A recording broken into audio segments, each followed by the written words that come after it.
इस शिव का दरबार, नागलक्ष्मी ने मंगल विवाह हो गया। नागलक्ष्मी शेषनाग जी के साथ भी आ गई। एक दिन शेषनाग जी नागलक्ष्मी के साथ में भ्रमण कर रहे थे, दोनों घूम रहे थे। लक्ष्मी जी ने देखे, लक्ष्मी जी ने नागलक्ष्मी को देखा तो नागलक्ष्मी ने पूछा कि ये कौन है तुम्हारे साथ में? मेरे पति हैं शेषनाग। ओह ठीक। नाग नागिन का जोड़ा ही ऐसा होता है, पति जाए तो पत्नी बदला लेती है, पत्नी जाए तो पति बदला लेता है। इसलिए हिंदू धर्म की रीति है, गाड़ी के नीचे हाथ में किसी भी रूप में अगर आपसे सर्प मरा है, सर्प की हत्या हुई है, या आपने किसी के द्वारा सर्प पकड़ा कर छुड़वा भी दिया है, तो निवेदन रहता है चांदी का एक नाग नागिन छोटा सा बनाकर, छोटा सा उसको शक्कर के कलश में रखकर बांध कर शिव मंदिर में रख कर आ जाइए, उसको दे दो शिव बाबा को कि अब हमारी तरफ से हमने हाजिर लगा दी, हमसे दुख, हमसे गलती हुई, हम क्षमा चाहते हैं। गलती मनुष्य से होती है, मानव से होती है, हो गई गलती, अब आपको साधन। स्वप्न में अगर सांप दिख रहा है, स्वप्न में सर्प नजर आ रहा है, पान का पत्ता, तांबुल पान का पत्ता, उस पान के पत्ते पर एक लाल चंदन से सर्प बना और सर्प बनाकर उसका शिव मंदिर में स्पर्श कराकर बहते पानी में छोड़कर आ जाइए, सर्प दिखना बंद, स्वप्न में कभी नहीं दिख सकता। सर्प का घर में सर्प आ रहा है, आस्तिक मुनि का स्मरण करिए,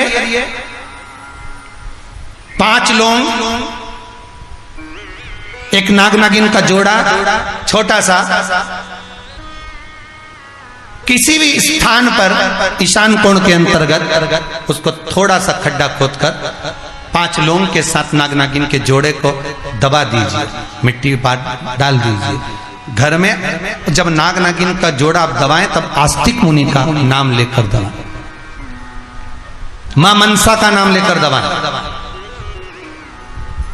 जो नागों की बहन है, उस मनसा देवी का स्मरण कर कर उसको डाल दी। आज भी हमारे यहाँ हिंदू धर्म नीति है, जब पहला कालम नए मकान का पहला कालम जब भराता है, उसमें तांबे के कलश में नाग नागिन रखकर, कमलगट्टा रखकर, अमरबेल रखकर, थोड़ी सी सरसों रखकर उसका पूजन कर कर पहले कालम के अंदर, जो पहला कालम भराएगा गड्ढे का, पहला जो सरिया रखाता है, कालम भराता है, वास्तु पूजन के हिसाब से उसमें रखा जाता है। और वो तो वो उसके रखने के बाद भी जब मकान का मुहूर्त होता है तो वास्तु पूजन में नाग नागिन का जोड़ा रखाता है, वो भी उस मकान में कहीं ईशान के अंतर्गत उसको दबाया जाता है, उसको भी। इसलिए कह देते हैं यहाँ पत्थर मत लगाना, यहाँ टाइल्स मत लगाना। पंडित जी से पूछोगे तो ब्राह्मण बता देगा इस जगह पर टाइल्स ना लगाइए, इस जगह पर पत्थर ना लगाइए, यहाँ पर वो गोला रखा जाएगा, यहाँ पर वो नाग नागिन का जोड़ा रखाएगा वास्तु पूजन के बाद। 4 लोहे की कील, नागफणी कील, वास्तु पूजन में चारों मकान में चारों तरफ लगाई जाती है। क्यों लगाते हैं? कि कोई दोष हुआ हो, कोई जीव यहाँ रहता हो, सर्प का निवास हो, अगर मकान बनाने में टूट गया हो, किसी का मन दुखा हो, तो वो मन ना दुखे। क्षमा याचना, परम आभूषण है क्षमा मांग लेना, परम आभूषण।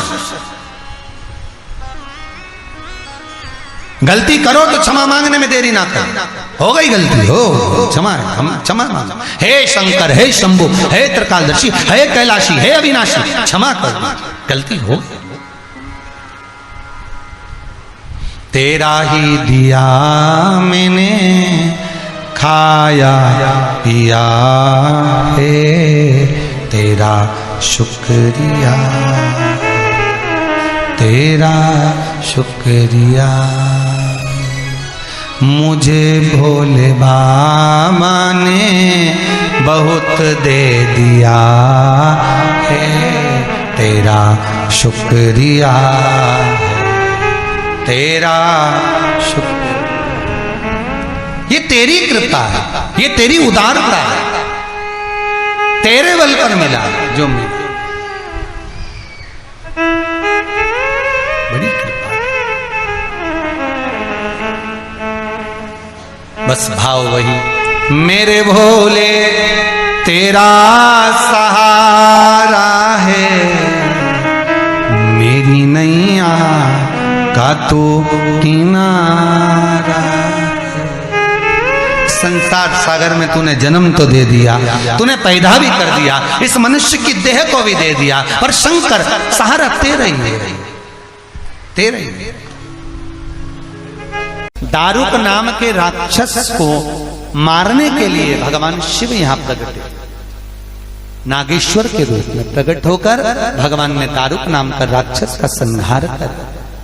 आज भी वर्णन है, जिसको स्वप्न में सांप दिखते हो, घर में सांप ज्यादा निकलते हो, सांप के बच्चे नजर आते हो, रात में स्वप्न ठीक नहीं आते हो, तांबे की प्लेट में या कलश में शक्कर भरकर 2 नाग नागिन रख लो, चांदी के सांप नाग नागिन, और उसको रविवार के दिन अपने पलंग के पास सिराने रखो नीचे, और सोमवार के दिन बिना स्नान के बिना बोले शिव मंदिर में ले जाकर रखकर आ जाइए, आपको स्वप्न दिखना बंद हो जाएंगे, नाग नागिन घर में आना बंद हो जाएंगे। नागेश्वर ज्योतिर्लिंग का स्मरण कराए। बोल नागेश्वर भगवान की।